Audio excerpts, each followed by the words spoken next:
পাশে। আপনারা দেখছেন নিউজ বাংলা প্রতিদিন। আমি গীতা। দেখে নেব আজকে হেডলাইন্স।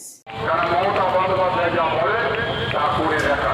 আজকে একটার পর একটা প্রকল্প সারা দেশে এসে নির্বাচনের বৈতরণী পাওয়ার জন্য আর লোকের ভারতবর্ষে কোনো স্টেটে 300 টাকা কোনো মহিলাকে বিভিন্ন নির্বাচন আসে, নির্বাচনের আগে নির্বাচনকারী টিকিট কেটে ভারতবর্ষের অন্য দেশে বাংলাকে একটা উত্তেজনা প্রবণ ভারতীয় জনতা পার্টি করে আসবে।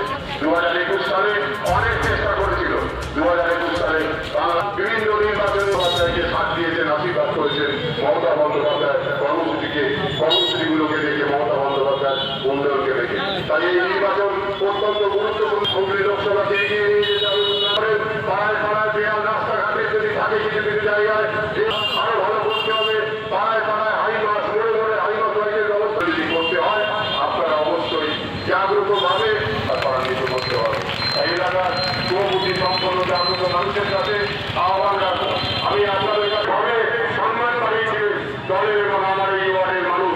আমরা কৃতজ্ঞ থাকবো, নত মস্তিষ্কে আপনাদের দলের কর্মচারী আহ্বান রাখবো। এলাকার উন্নয়নটা আরো এগিয়ে এই নির্বাচনী এলাকার সর্বস্তরের মানুষ আপনারা যে আমাদের ওয়ার্ড থেকে এত ভোটে আমরা নির্বাচিত হয়েছি, রেকর্ড ভোটে 30 নম্বর ওয়ার্ডের মধ্যে পৌর নির্বাচনে যেভাবে আপনারা আশীর্বাদ করেছিলেন, হুগলি জেলায় রেকর্ড ভোটে আপনারা জিতিয়েছিলেন, রাজ্যে দ্বিতীয় করেছিলেন। যদি আবার সেই রেকর্ড আপনারা রাখতে পারেন, আমি কথা দিচ্ছি সংসদের কাছ থেকে কি করে এলাকার উন্নয়ন ছিনিয়ে আনতে হয় সেটা আমরা জানি, আমরা করে দেখাবো। আপনাদের আশীর্বাদ চাই, শুধু আপনাদের আশীর্বাদ।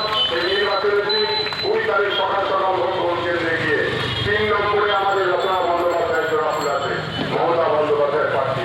আপনারা ভোট দিয়ে মমতা বন্দ্যোপাধ্যায়কে বলুন যে আমরা ভোট দিলাম বাংলার উন্নয়নের পক্ষে, আমরা ভোট দিলাম বাংলার জিন্দাবাদ পার্টি।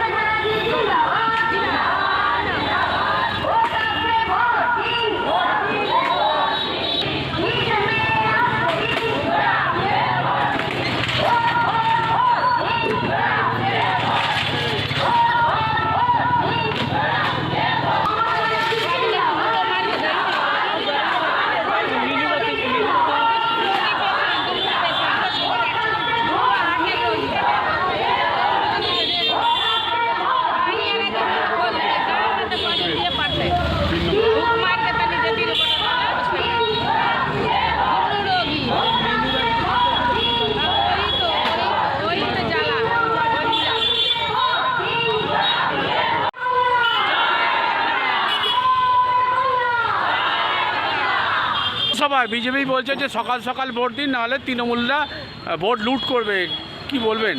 বিজেপির কোনো বুথে কর্মীই পাবে না, বুথ এজেন্ট থাকলে তো প্রতিবাদ করবে। ওরা তো জানে কোনো বুথে এজেন্ট থাকবে না, তাই এই কথাই বলবে।